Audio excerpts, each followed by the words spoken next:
Hello everyone, welcome back to our video series on AI agents. तो आज के video में हम लोग टाइप्स ऑफ मेमोरीज को थोड़ा डिटेल में पढ़ेंगे। पिछले वीडियो में हमने देखा कि एआई एजेंट में दो तरह की मेमोरी होती है, शॉर्ट टर्म और long term. Long term memory के फिर तीन क्लासिफिकेशन हमने देखे, एपिसोडिक मेमोरी, सिमेंटिक मेमोरी और प्रोसीजरल मेमोरी। उनका हमने बेसिक पिछले वीडियो में देखा था। आज इन्हीं मेमोरीज को हम लोग थोड़ा डिटेल में पढ़ेंगे, राइट? सो स्टार्ट करते हैं एपिसोडिक मेमोरी से। एपिसोडिक मेमोरी, जैसा कि मैंने पिछले वीडियो में बताया, episodic memory is a storage of what the agent has experience in the past. Agent के जो भी पास्ट एक्सपीरियंसेस थे उसको एजेंट स्टोर करता है और उससे लर्न करता है। इसलिए इन एक्सपीरियंसेस को स्टोर करना जरूरी है, और जहां वो स्टोर होते हैं उसे कहते हैं episodic memory, right? So episodic memory is a record of what has actually happened in the past. User interactions, उसके आउटकम्स। इंपॉर्टेंट है कि आप इंटरेक्शंस के साथ में उसके आउटकम्स भी स्टोर करें, तभी एजेंट समझ पाएगा कि मुझे वापस से वही डिसीजन लेना है या नहीं लेना है। जैसे हम लोग करते हैं, हमारा कोई पुराना एक्सपीरियंस है, हम अपने अनुभव से सीखते हैं, पुराने एक्सपीरियंस से सीखते हैं। ठीक उसी तरह एजेंट भी अपने एक्सपीरियंसेस से सीखता है, राइट? क्या क्या इसमें स्टोर होता है? सो एपिसोडिक मेमोरी में स्टोर होता है कि what a particular user has tried earlier, it had worked or not, and what was the outcome of that. तो ये सारी चीजें एक स्ट्रक्चर्ड फॉर्मेट में हम लोग एपिसोडिक मेमोरी में स्टोर करते हैं, राइट? ये क्यों जरूरी है? क्योंकि मैंने पहले बता चुका हूँ कि एक्सपीरियंसेस से हम लोग आगे आने वाले डिसीजन जो है वो बेहतर बना सकते हैं।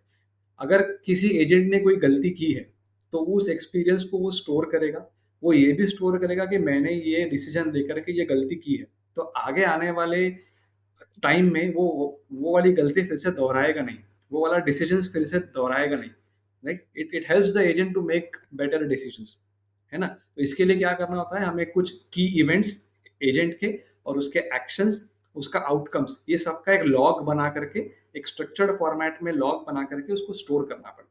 और कहाँ स्टोर करेंगे ये मैं पहले बता चुका हूँ। वेक्टर डेटाबेस में आप स्टोर कर सकते हो, एम्बेडिंग्स बना करके स्टोर कर सकते हो। तो ये हो गई episodic memory. Next is semantic memory. Semantic memory जो है, जैसा मैंने टाइटल में लिखा है, it is known as agent's encyclopedia. हमें पता है एनसाइक्लोपीडिया क्या है। It's a fact, it's a memory of facts and knowledge, general knowledge, है ना? ठीक इसी तरह एजेंट की सिमेंटिक मेमोरी जो है वो जनरल नॉलेज की एक स्टोरेज है। इसमें क्या स्टोर करते हैं? इसमें हम ऐसी चीजें स्टोर करते हैं जो कि यूनिवर्सल हो। सपोज कोई कंपनी है, तो कंपनी के कुछ रूल्स रेगुलेशंस होंगे, गाइडलाइंस होंगी, तो वो सब कुछ सिमेंटिक मेमोरी में स्टोर होगा, राइट? क्योंकि ये हर यूजर को, हर एम्प्लॉय को यूनिवर्सली एप्लीकेबल है। तो कुछ ऐसा इंफॉर्मेशन जो कि यूनिवर्सल है सारे यूजर्स पे, फॉर एग्जांपल रिफंड की कोई गाइडलाइन होती है, वो सारे यूजर्स पे एक जैसी लागू होती है। तो इस तरह की गाइडलाइंस जो है वो हम लोग सिमेंटिक मेमोरी में स्टोर करते हैं, right? So what does semantic memory store? The first thing is domain specific knowledge. कोई भी कंपनी का टेक्निकल डॉक्यूमेंटेशन, एपीआई स्कीमास, ये सब कुछ जो है वो सिमेंटिक मेमोरी में स्टोर होगा। यूजर्स की प्रोफाइल, बहुत सारे यूजर्स है, मल्टीपल यूजर्स है, तो उनकी प्रोफाइल आप लोग सिमेंटिक मेमोरी में स्टोर करोगे।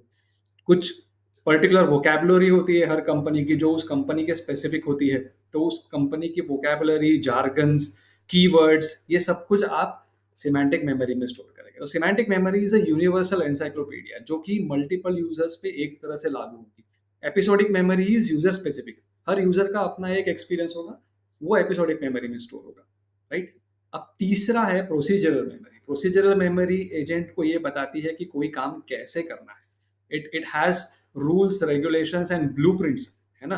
तो जैसे फॉर एग्जांपल हर कंपनी का एक एसओपी होता है, स्टैंडर्ड ऑपरेटिंग प्रोसीजर, कि किस तरह ऑपरेट करना है आपको, तो वो चीज हम लोग प्रोसीजरल मेमोरी में स्टोर करते हैं। इसका ये फायदा है कि एजेंट को अच्छे से पता है कि इस स्टेप के बाद ये स्टेप, ये स्टेप के बाद ये स्टेप, ये स्टेप के बाद ये स्टेप करना। So agent can execute multi step actions efficiently by using procedural memory, right? Procedural memory में क्या स्टोर होता है? सबसे इंपॉर्टेंट एसओपीज, है ना? Standard operating procedure, step by step business workflows. अगर आपकी एक कंपनी है तो स्टेप बाय स्टेप वर्कफ्लो क्या है वो आप सब प्रोसीजरल मेमोरी में स्टोर करेंगे। और इसमें दो बहुत इंपॉर्टेंट फाइल स्टोर होती है जो हम लोग आगे आने वाले वीडियो में देखेंगे, agents dot M D and skills dot M D, right? ये बताती है एजेंट को कि आपको किस तरह से बिहेव करना है, किस तरह से ऑपरेट करना है। ओके, तो ये तीन तरह की मेमोरी जो है वो एजेंट के लिए बहुत यूजफुल है। Thank you.